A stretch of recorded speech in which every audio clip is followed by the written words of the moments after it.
Hello friend, आज हम discuss करने वाले हैं मिंडलीफ पीरियोडिक टेबल के बारे में। चलिए वीडियो स्टार्ट करते हैं। आज हम देखेंगे कि मिंडलीफ ने अपने पीरियोडिक टेबल के बारे में क्या क्या कहा था। तो उन्होंने कहा कि जो एलिमेंट है उनको कैसे अरेंज किया था, एटॉमिक मास के आधार पर। उन्होंने भी एटॉमिक मास के आधार पर ही एलिमेंट को अरेंज किया था, सेम जैसे न्यूलैंड ने अरेंज किया था एटॉमिक मास के आधार पर। उन्होंने भी एटॉमिक मास के आधार पर ही अरेंज किया था एलिमेंट को। लेकिन न्यूलैंड ने क्या बोला था, उन्होंने बोला था हर 8 एटम के बाद एलिमेंट्स की प्रॉपर्टी रिपीट होने लगेगी। न्यूलैंड ने ये कहा, लेकिन उन्होंने क्या बोल दिया, उस 8 एटम की जगह पे उन्होंने बोल दिया स्पेसिफिक इंटरवल।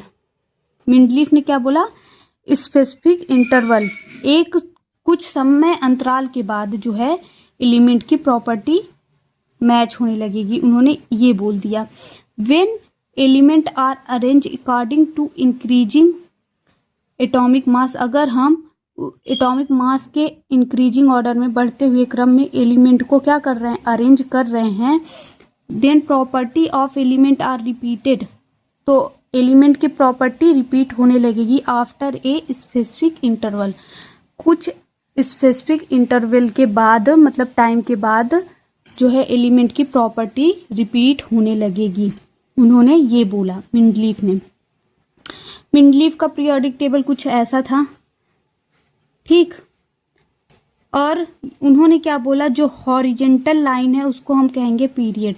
ये जो हॉरिजेंटल था, हॉरिजेंटल लाइन को क्या बोल रहे थे, पीरियड बोल रहे थे। ये हमसे ज़्यादा बड़ा बन गया है तो इग्नोर करिएगा उसको। तो रफली बना के बस दिखाए हैं समझाने के लिए।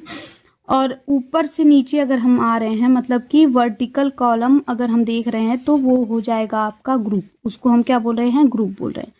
हॉरिजेंटल को क्या बोल रहे हैं हम, पीरियड बोल रहे हैं। और वर्टिकल को हम बोल रहे हैं ग्रुप, उसको हम ग्रुप बोल रहे हैं। यहाँ पे देख लीजिए, उन्होंने बोला कि horizontal row in periodic table is called period, vertical row in periodic table is called group. उसको हम क्या बोलेंगे, ग्रुप बोलेंगे। और देखिए मिंडलीफ ने जो है वो एक ही ग्रुप में ये सारे एलिमेंट को रख दिया था। उन्होंने बोला कि इन सारे एलिमेंट की प्रॉपर्टी मैच करती है और उनको, इन सारे एलिमेंट को एक ही ग्रुप में रख दिया था। मिंडलीफ ने इनको पीरियोडिक टेबल के सेकेंड ग्रुप में रख दिया था। उन्होंने ऐसे ही बनाया था, सारा ग्रुप बनाया था। सब ग्रुप तो आगे आएंगे, केवल इन्होंने क्या बनाया था, ग्रुप बनाया था। मिंडलीफ ने सेकेंड ग्रुप में इन सारे एलिमेंट्स को रख दिया था। इम्पोर्टेंस देखेंगे तो इनके टाइम पे 63 एलिमेंट्स जो हैं वो खोजे जा चुके थे। तो इन्होंने 63 एलिमेंट्स को अरेंज किया था। He arrange 63 element in periodic table. Periodic table में कितने एलिमेंट को अरेंज किया था, 63 एलिमेंट्स को। ही लेफ्ट सम वैकेंट स्पेस। इन्होंने अपनी पीरियोडिक टेबल में कुछ स्पेस छोड़ दिए थे, वैकेंट स्पेस इन्होंने छोड़ दिए थे। यहाँ पे हमने दिखाया भी होगा, यहाँ पे देखिए कुछ ऐसे करके वैकेंट स्पेस इन्होंने क्या किए थे, छोड़ दिए थे। और छोड़ने के बाद उसके बारे में क्या बोला था, in his periodic table and he predicted, इन्होंने प्रिडिक्ट किया था, बताया था, the property of the element, और इन एलिमेंट के प्रॉपर्टी को भी बता दिया था। जो स्थान छोड़ा था जिस एलिमेंट के लिए, उस एलिमेंट के प्रॉपर्टी को भी इन्होंने बता दिया था। And he said this element are discover in future, और इन्होंने कहा कि ये एलिमेंट फ्यूचर में डिस्कवर होंगे जिनकी प्रॉपर्टी ये है। प्रॉपर्टी एलिमेंट का बता दिया और बोला कि ये एलिमेंट जो है आगे फ्यूचर में क्या होंगे, डिस्कवर होंगे, इनकी खोज होगी। This element are discover and property of element, property of element, और वो एलिमेंट जो है वो डिस्कवर भी हुए आगे चल के। जो उन्होंने प्रिडिक्शन किया कि उन्होंने अपना मतलब खाली स्थान छोड़ दिया था पीरियोडिक टेबल में, फिर बोला कि यहाँ पे एलिमेंट्स जो हैं उनकी डिस्कवरी होगी और उनकी प्रॉपर्टी ये है, आगे चल के फ्यूचर में इसकी डिस्कवरी होगी। उन्होंने पहले ही बोल दिया था। फिर आगे चल के उस एलिमेंट की मतलब डिस्कवरी हुई भी, और जो उन्होंने प्रॉपर्टी वगैरह पहले ही बता दिया था एलिमेंट का, वो सारा का सारा उसकी प्रॉपर्टी उससे मैच कर रही थी जो उन्होंने प्रिडिक्शन किया था। तो इनकी खास बात, सबसे खास बात यही है कि इन्होंने बहुत पहले ही एलिमेंट्स की प्रॉपर्टी वगैरह बता दिया था और प्रिडिक्शन कर दिया था कि ये एलिमेंट आगे चल के खोजा जाएगा। Are similar as mention by Mendeleev. Mendeleev ने जो प्रॉपर्टी मेंशन किया था अपनी थ्योरी में, वही जाके आगे चल के उन एलिमेंट, जो एलिमेंट खोजे गए फ्यूचर में, उन एलिमेंट्स की प्रॉपर्टी आगे चल के वैसी ही थी, सेम थी।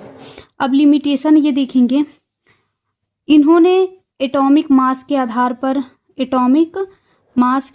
पर क्या किया था, अरेंज किया था एटम को। तो इनसे बोला गया कि आपने तो एटॉमिक मास के आधार पर एटम को अरेंज कर दिया, तो हाइड्रोजन का एटॉमिक मास 1, 2, 3 ये भी होता है, तो इसको आपने हाइड्रोजन को 3 बार क्यों नहीं अरेंज किया, एक ही बार में क्यों अरेंज किया? और हाइड्रोजन के अगर आपने अरेंज किए हैं तो कौन से एटॉमिक मास वाला हाइड्रोजन आपने अपने पीरियोडिक टेबल में अरेंज किया है? तो यहाँ पे इनकी थ्योरी फेल हो गई आइसोटोप के कॉन्सेप्ट में। सेकेंड इनका ये था कि इन्होंने एलिमेंट के कुछ अरेंजमेंट को रॉन्ग कर दिया था, रॉन्ग अरेंज कर दिया था। जैसे कि इन्होंने क्या किया था, पोटेशियम और आर्गन, जो पोटेशियम है उसका एटॉमिक मास अगर आप देखने जाएंगे तो इतना है, और जो आर्गन है उसका एटॉमिक मास इतना है। तो इन्होंने इंक्रीजिंग ऑर्डर, एटॉमिक मास के इंक्रीजिंग ऑर्डर में रखा था। तो इन्होंने क्या किया था, ये जो पोटेशियम है उसको आर्गन से क्या किया था, पहले रखा था, आर्गन से पहले रखा था। आगे चल के ये जो है गलत साबित हुआ। रॉन्ग अरेंजमेंट क्यों किया? क्योंकि यहाँ पे फिर आगे चल के ये क्या होगा, एटॉमिक नंबर के आधार पर इसको अरेंज करेंगे अगर, तो एटॉमिक नंबर इसका इतना होता है और इसका इतना होता है, तो ये जो है पहले आने लगा, इससे आर्गन जो है पोटेशियम से पहले आने लगा। तो इन्होंने कुछ रॉन्ग अरेंजमेंट भी कर दिया था पीरियोडिक टेबल में। और इन्होंने नोबल गैस के बारे में भी कुछ नहीं बताया था। और क्या था इनका, इन्होंने सब ग्रुप नहीं बनाए थे, जैसे एक ही ग्रुप में सारे एलिमेंट को रख दिए थे, सब ग्रुप भी इन्होंने नहीं बनाए थे। ये इनके ढेर सारे लिमिटेशन भी थे। इनकी थ्योरी ठीक थी लेकिन कुछ लिमिटेशन भी इनके थे। आगे चल के इसको इम्प्रूव किया गया। Improvement in Mendeleev periodic table, Mendeleev के पीरियोडिक टेबल में क्या क्या इम्प्रूवमेंट किया गया। Following improvement are made in Mendeleev periodic table. तो देखेंगे सबसे पहले तो इन्होंने क्या किया था, एटॉमिक मास के आधार पर एलिमेंट्स को अरेंज किया था। तो वहाँ पे एटॉमिक मास को हटा दिया गया।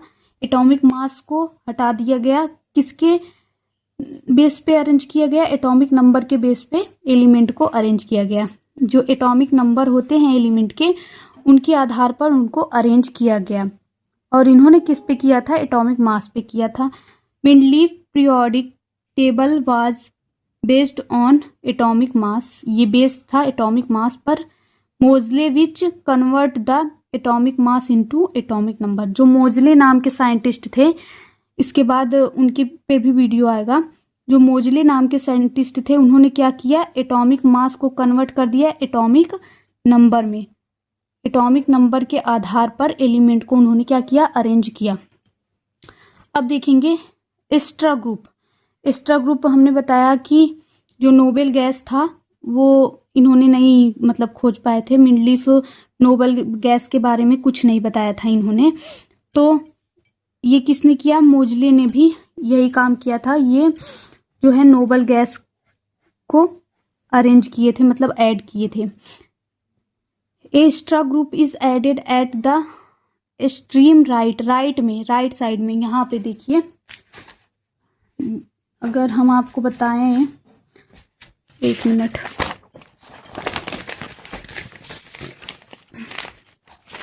यहाँ पे एक ग्रुप और आएगा, ये हो जाएगा आपका नोबेल गैस। नोबेल गैस के बारे में किसने बताया? तो ये मोजले ने डिस्कवर किया, नोबेल गैस को ऐड किया। तो नोबेल गैस को उन्होंने एक्सट्रीम राइट पोजीशन पर पीरियोडिक टेबल में ऐड किया। अब देखेंगे दूसरा, फॉर्मेशन ऑफ सब ग्रुप। हमने बताया था कि उन्होंने एक ही सेकेंड ग्रुप में सारे एलिमेंट को रख दिया, बोला कि इनकी जो प्रॉपर्टी है सेम है, इसकी वजह से इनको एक ही ग्रुप में रखा गया। लेकिन उसमें कुछ एलिमेंट्स ऐसे भी देखे गए जिनके प्रॉपर्टी जो है मैच नहीं हो रहे थे। तो उसके लिए इन्होंने क्या किया, मोजले ने बनाया सब ग्रुप बना के क्या किया, जैसे सेकेंड ए सेकेंड बी सब ग्रुप उन्होंने बनाया। Mendeleev place elements in second group, इतने एलिमेंट्स को क्या किया, सेकेंड ग्रुप में प्लेस कर दिया इन हिज पीरियोडिक टेबल, अपनी पीरियोडिक टेबल में। तो मोजले फॉर्म टू ग्रुप्स फॉर सब ग्रुप्स फॉर अबव एलिमेंट के लिए उन्होंने 2 सब ग्रुप फॉर्म किया, जिसमें उन्होंने क्या किया, 3 को तो जिंक कैडमियम मरकरी को नीचे रख दिया और ये जो सारे बचे थे उनको ऊपर रख दिया, सेकेंड ए और सेकेंड बी ग्रुप बनाए। इसको अच्छे से डिटेल में पढ़ेंगे जब हम मोजले पीरियोडिक टेबल पढ़ेंगे। यहाँ पे बस हम इम्प्रूवमेंट दिखा रहे हैं कि क्या क्या इम्प्रूवमेंट हुए थे आपके मेंडलीव के पीरियोडिक टेबल में और उनकी लिमिटेशन क्या क्या थी। आई होप ये वीडियो आपको अच्छी लगी हो। वीडियो अच्छी लगी हो तो लाइक करिए, चैनल पर नए हैं तो चैनल को सब्सक्राइब कर लीजिए। Thank you for watching this video. अगर आप स्क्रीनशॉट लेना चाहते हैं तो ले सकते हैं।